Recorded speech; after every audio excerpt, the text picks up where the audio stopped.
packet tracer activity investigating the TCP-IP and OSI models in action. So there are two objectives in this activity. Part 1, we're going to examine the HTTP web traffic, and in part 2, display elements of the TCP-IP protocol suite.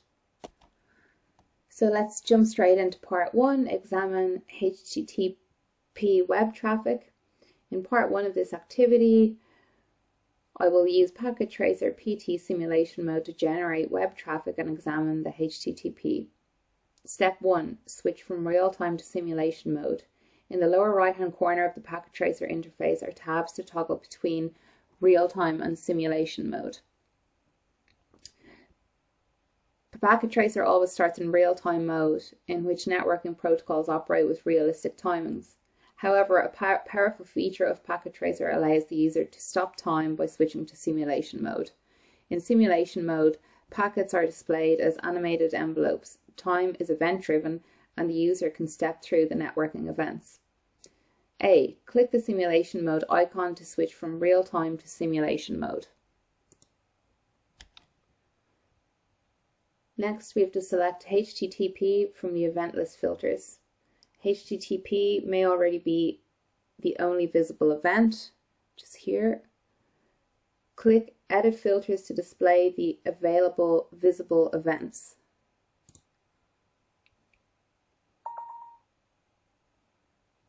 Toggle the Show All None checkbox and notice how the checkbox switch from unchecked to checked or checked to unchecked depending on the current state. As you can see here, let's switch it back to none. Click the Show All None checkbox until all boxes are cleared and then select HTTP. Click anywhere outside the Edit Filters box to hide it. The visible events should now only display HTTP.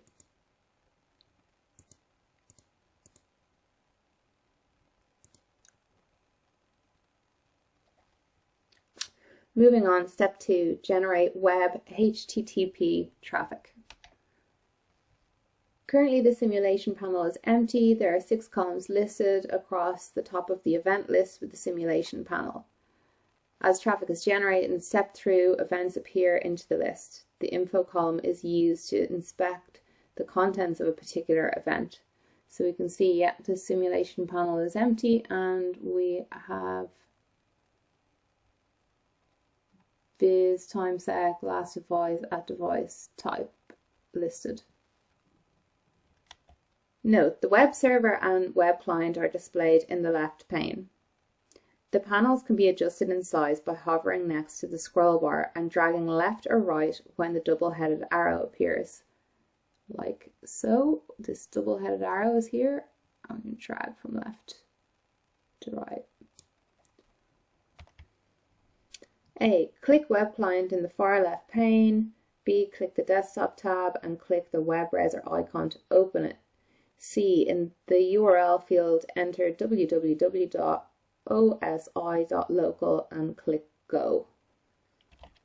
So click on Web Client, click Desktop, search for our web browser, and here in the URL we'll enter www.osi.local and we'll click Go.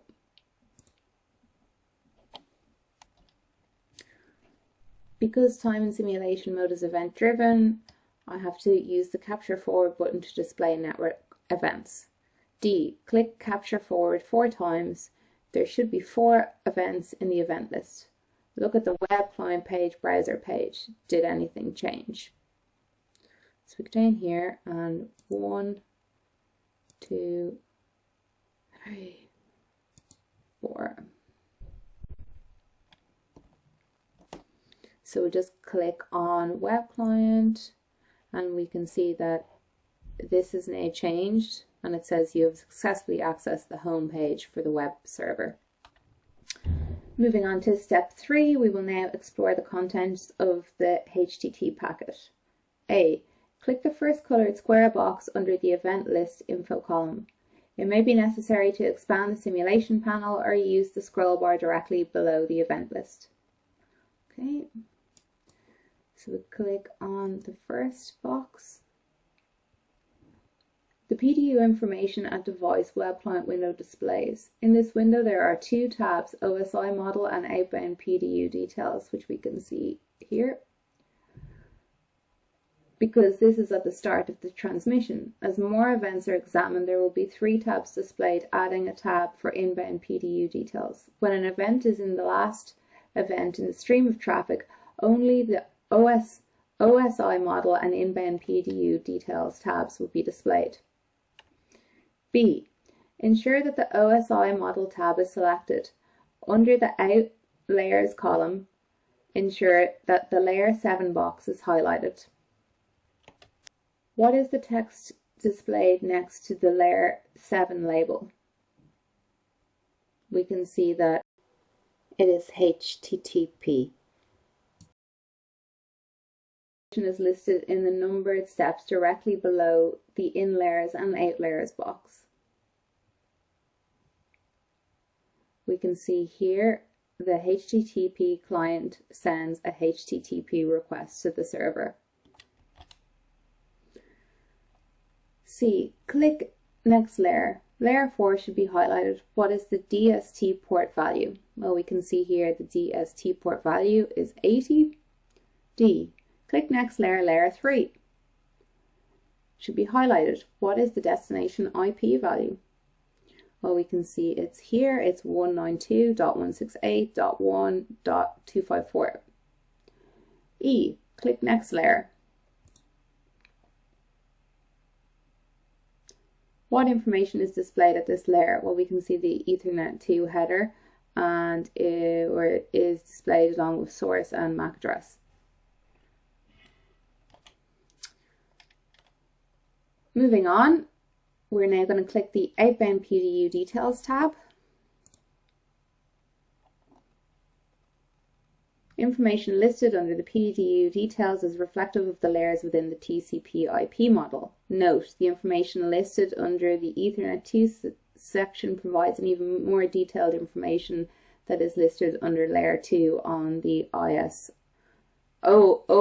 model tab. The Outbound PDU details provides more descriptive and detailed information. The values under Dest MAC and Source MAC within the Ethernet 2 section of the PDU detail appears on the ISO model tab under Layer 2, but not identified as such. What is the common information listed under the IP section of PDU details as compared to the information listed under the OSI model tab? Which layer is it associated?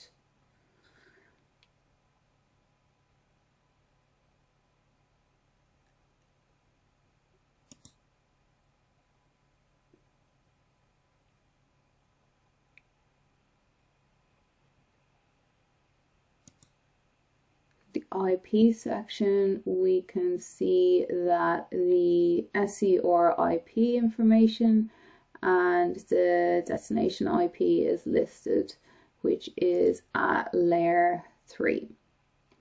What is the common information listed under the TCP section of PDU details as compared to the information listed under the OSI model tab, and which layer is it associated?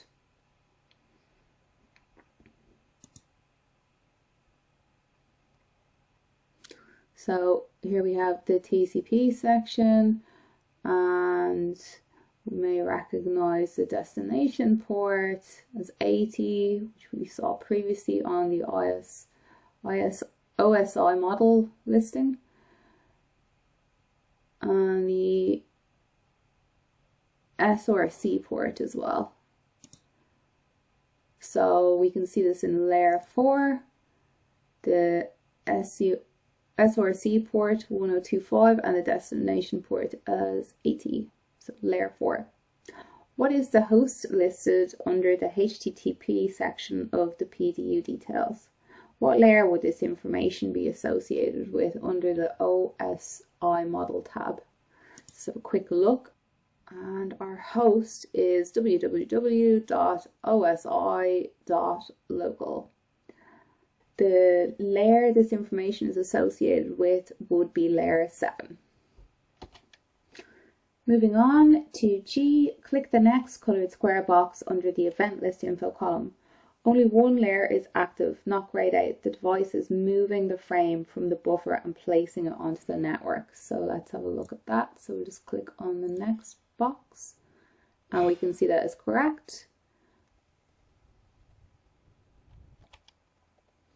H, advance to the next HTTP info box with the event list and click the coloured square box. This window contains both in layers and out layers. Notice the direction of the arrow directly under the in layers column.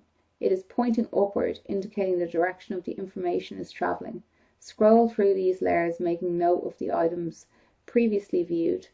At the top of the column, the arrow points to the right. This denotes that the server is now sending the information back to the client. So close this and we'll open the third box. So here we can see the in layers and out layers and the pointers as discussed just now and in the direction that the data is traveling. For example, here we can see it's pointing up. So it's actually traveling up from layer 1 to layer 7. And from the out layers, we can see that it's actually from layer 7 to layer 1. Also worth noting is the fact that we can now see 3 tabs: OSI model, inbound PDU details, and outbound PDU details. So next we'll go down through the layers. So we can see on the in layers in layer 7, the server receives a HTTP request. And next we'll move to layer 4. And we can actually see that in layer 4, we can see the IP address 192.168.1.1, which is the address of our web client, and the destination IP address is 192.168.1.254, which is actually the address for our web server. And then in layer 2, we can see our Ethernet headers and MAC address, and layer 1, our port. And moving on to the out layers in layer 7. So looking at the out layers, we can see if we examine and take a closer look. So let's look at, so layer 7, the service sends back to a HTTP reply to the client, but interestingly enough, at layer 4, we can see the TCP SRC port is 80 and the destination port is 1025. And over in the in layers here, you can see that the information is actually flipped. And next, if we look at layer 3, in the in layers and out layers, you'll notice that the header SRC IP is actually being displayed as the destination IP in the out layer, and the destination IP in the in layer is being displayed in the out layer as IP header SRC. So again, much like layer 4, the information is swapped and flipped. And finally, in layer 2, if we look at the information in the Ethernet header, and we can see the MAC address and the details here have actually been flipped and swapped as well. They're the opposite way around. So anyway, comparing the information displayed in the in layers column with that of the out layers column, the major differences would be that the source and destination ports and the IPs and MAC addresses have been swapped. So that brings us on to I. Click the outbound PDU details tab. Scroll down to the HTTP section. What is the first line in the HTTP message that displays? Well, we can see here if we're looking at HTTP response, and we can see the first line is HTTP data connection close. This close connection directive indicates that the client wants to close the connection after sending the response message.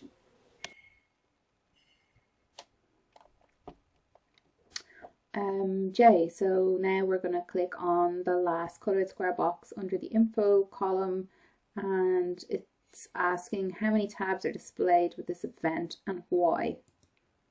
Okay.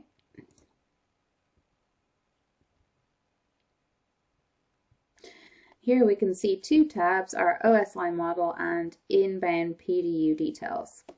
We can see here in the OSI model that it is actually only has in layers. This means that the web server has actually replied back to the web client, and now there will not be any further communication from the web client to the web server. This leads us on to part 2, display elements of the TCP-IP protocol suite. In part 2 of this activity, I will use the packet tracer simulation mode to view and examine some of the other protocols comprising of the TCP-IP suite. Step 1. View additional events. A. Close any open PDU information windows. Okay. B. In the event list filters visible events section, which is down here, click show all. So we can see that there's none here, and then if we click it again, in the events list filters visible events section, click show all. What additional event types are displayed? Well, we can see here in the list we have ARP, DNS, TCP, and HTTP. These extra entries play various roles within the TCP-IP suite. If the address resolution protocol ARP is listed, it searches MAC addresses. DNS is responsible for converting a name, for example, www.osi.local to an IP address. The additional TCP events are responsible for connecting, agreeing on communication parameters, and disconnecting the communication sessions between the devices. These protocols have been mentioned previously and will be further discussed as the course progresses. Currently, there's over 35 possible protocols available for capture within Packet Tracer, which brings us along to part C. Click the first DNS event in the info column. Explore the OSI model and PDU detail tabs and note the encapsulation process. As you look at the OSI model tab with layer 7 highlighted, a description of what is occurring is listed directly below in the in layers and out layers. 1. The DNS client sends a DNS query to the DNS server. This is very useful information to help understand what is occurring during the communication process. So just click the first event, DNS. So part D, click the outbound PDU details tab. What information is listed in the name in the DNS query section? So let's go ahead and click on outbound PDU details. So if we just scroll all the way down here and we get to our DNS query section, we can see the name is actually www.osi.local. Part E, click on the last DNS info colored square box in the event list. Which device is displayed? Okay. So let's just find the last DNS, which is this one.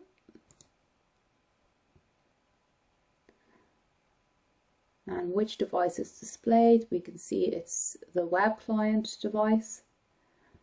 And then it says, what is the value listed next to address in the DNS answer section of the inbound PDU details? So if we just scroll all the way down to the bottom, and we can see DNS answer. So the address is here, 192.168.1.254. This is actually displaying the website's IP address, just to clarify. Close this. So this moves us along to part F. Find the first HTTP event in the list and click the colored square box of the TCP event immediately following this event. So let's close this, the one following the HTTP event. So we click here. So then we'll highlight the layer 4, which is the transport layer. In the numbered list directly below in the in layers and out layers, what is the information displayed under items 4 and 5? So that would be this information here. 4, the TCP connection is successful, and 5, the device sets the connection state to established. TCP basically manages the connecting and disconnecting of the communications channel, along with other responsibilities. This particular event shows that the communication channel has been established. Part G. Click the last TCP event. Highlight layer 4 in the OSI model tab. Okay, so let's click on our last TCP event. Highlight layer 4. Examine the steps listed directly below in layers and out layers. What is the purpose of this event? Based on the information provided in the last item in the list, should be item 4. Item 4 says the device sets the connection state to closed. So the purpose of this event is actually closing the connection. Challenge. This simulation provided an example of a web session between a client and a server on a local area network LAN. The client makes requests to specific services running on the server. The server must be set up to listen on specific ports for a client request. Hint, look at layer 4 in the OSI model tab for port information. So if we just go up to our HTTP web client,